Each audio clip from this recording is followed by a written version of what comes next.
Chaim Domer, merci de répondre à nos questions. Vous êtes l'ancien directeur du renseignement à l'intérieur du Mossad, mais également des opérations extérieures. Vous connaissez parfaitement le sujet, la Turquie, les menaces iraniennes et les touristes israéliens. Merci de répondre à nos questions. Alors, première finalement question, comment le Mossad a su repérer des touristes israéliens en plein Istanbul ?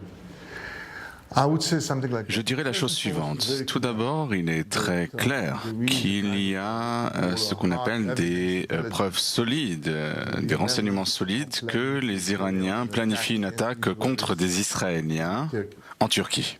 Il faut dire qu'il y a une longue histoire d'activités de renseignement et d'activités terroristes iraniennes en Turquie, par l'intermédiaire de la Turquie, puisque ces deux pays ont des frontières communes. Les Iraniens ont été actifs en Turquie depuis de nombreuses années. Certaines de ces choses ont été rendues publiques, la plupart n'ont pas été rendues publiques. Donc sur la base de ce qui a été publié, on peut comprendre qu'il y a eu des preuves solides, je dirais des preuves très précises concernant les cibles israéliennes. La deuxième chose qu'il faut dire, c'est que le contexte est que les Iraniens ont, semble-t-il, souffert d'une série d'événements où des gens membres de leur establishment, des gens de l'armée de l'air, de l'agence nucléaire, des gens de ce type, eh bien, ont subi des attaques non identifiées. Et bien sûr, les Iraniens font le lien entre ces attaques et Israël. Ça, vous êtes en train de dire que le Mossad savait qu'il y avait des cellules iraniennes. Mais comment vous avez pu repérer en même temps les touristes israéliens, savoir où ils étaient, les repérer et les ramener en Israël ? Vous savez, le Mossad est connu pour ses capacités en matière de renseignement et surtout en matière de collecte de renseignements. Et je pense que pour préserver l'avenir de ces capacités, je ne voudrais pas entrer dans les détails. Mais on a déjà prouvé que le Mossad, au cours de ces 20 dernières années, a réussi à contrecarrer, je dirais, au moins une quinzaine d'attaques iraniennes depuis février 2008 en Azerbaïdjan, si vous vous en souvenez.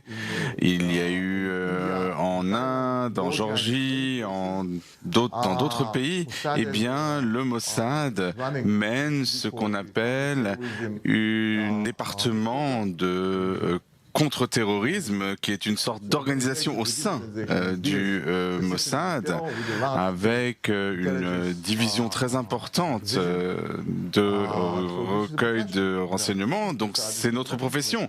La profession de Mossad, c'est de collecter des renseignements, surtout concernant des tentatives de la part de l'Iran et de proxy de l'Iran. Et c'est plus ou moins la manière dont nous opérons. À partir du moment où vous savez qu'il y a des menaces en Turquie, il y a d'autres éventuellement pays qui sont concernés par ces menaces-là. Je pense aux Émirats Arabes Unis, à la Jordanie, au Bahreïn. Comment vous faites, ou comment le Mossad fait pour protéger les Israéliens en même temps sur plusieurs pays simultanément ? Moi qui ai été chef du contre-terrorisme au Mossad, je dirais la chose suivante. À l'heure actuelle, les Israéliens, les citoyens israéliens doivent prendre en compte que les Iraniens sont à leur recherche partout où les Iraniens sont capables d'agir. Vous avez parlé de la Turquie, eh bien moi je parlerai de tous les pays du Golfe, Abu Dhabi, Dubaï, le Qatar, tous ces pays qui sont très accessibles aux Iraniens. Je parlerai aussi de Chypre, où l'Iran a essayé de tuer, ou en tout cas de s'en prendre à Teddy Saghi, un homme d'affaires israélien qui avait un immeuble de bureau à Chypre. Peut-être la Grèce également pourrait être une cible. En tout cas, par le passé, on a vu que la Bulgarie, avec l'attaque à Burgas, et les pays africains, où nous savons qu'il y a des pays qui partagent des infrastructures au sein desquelles le Hezbollah et les renseignements iraniens sont présents et font fonctionner des proxys. Donc, effectivement, l'Afrique, le Moyen-Orient, dans le sens large du terme, sont les endroits où les Iraniens pourraient tenter quelque chose contre des Israéliens. Il est clair qu'il y a des instructions au niveau national de la part du régime iranien de s'en prendre à Israël parce qu'ils sont convaincus que les attaques au sein de l'Iran ont été commises par Israël. Je ne sais pas si c'est vrai, mais en tout cas, c'est ce dont ils sont convaincus. Et je recommanderais à tous les Israéliens de prendre en compte lorsqu'ils planifient leurs vacances, d'éviter de se rendre dans ces pays. Oui, mais ça, les Israéliens ne peuvent pas s'arrêter de voyager. Donc, comment le Mossad les protège dans ce cas-là ? Le Mossad essaye de les protéger de la manière, je dirais, traditionnelle, c'est-à-dire le Mossad fournit des renseignements, les renseignements aussi précis que possible, et ensuite nous nous rapprochons des autorités locales. C'est ce qu'on a fait par exemple en Turquie. Les renseignements israéliens ont contacté les autorités turques, le MIT, les services de renseignement turcs, la police de sécurité. Et avec ces forces turques, nous bâtissons un programme de protection basé, je dirais, sur deux axes. Le premier, c'est d'essayer de voir comment on peut protéger d'une meilleure manière les grands rassemblements d'Israéliens dans les hôtels ou sur d'autres lieux, par exemple en informant les responsables de la sécurité de l'hôtel, en informant la police. Ça, c'est la première chose. Et il y a aussi l'aspect offensif, et je n'entrerai pas dans les détails, mais cela signifie qu'il faut essayer de localiser les assaillants potentiels. Et ces deux éléments, eh bien, on les fait fonctionner simultanément, et je dirais qu'il y a beaucoup de succès dans la conjugaison de ces avertissements d'un côté, c'est-à-dire d'informer les gens de ce qui risque de se passer, et en même temps, il s'agit d'être à la recherche des terroristes et en tout cas essayer de disrupter leur plan d'attaque. Le Mossad, selon vous, a envoyé des hommes à lui, à l'intérieur de la Turquie, arrêter des Iraniens, ou ce n'est fait uniquement que par les Turcs ? Vraiment, je ne sais pas. Quel est votre avis ? Je ne sais vraiment pas. Avec toute votre carrière, comment vous comprenez le fait que, pour l'instant, et on espère que ça ne sera pas le cas, l'Iran n'arrive pas à se venger ? First of all, I don't know the Israelis. I mean, nobody actually. Tout d'abord, je ne sais pas si ces attaques sont le fait d'Israël. Personne en Israël n'a pris la responsabilité de ces attaques. Par exemple, Qassam Soleimani, le commandant des forces des gardiens de la Révolution, a été tué par les Américains. En tout cas, c'est ce qui a été dit. Donc Israël n'est pas le seul suspect, je dirais, à ce sujet. Donc ce n'est pas nécessairement Israël. Pourquoi ont-ils échoué ? Parce que l'Iran est un pays divisé. Il y a 55% de chiites, mais il y a 45% de gens qui appartiennent à diverses minorités, arabes ou autres.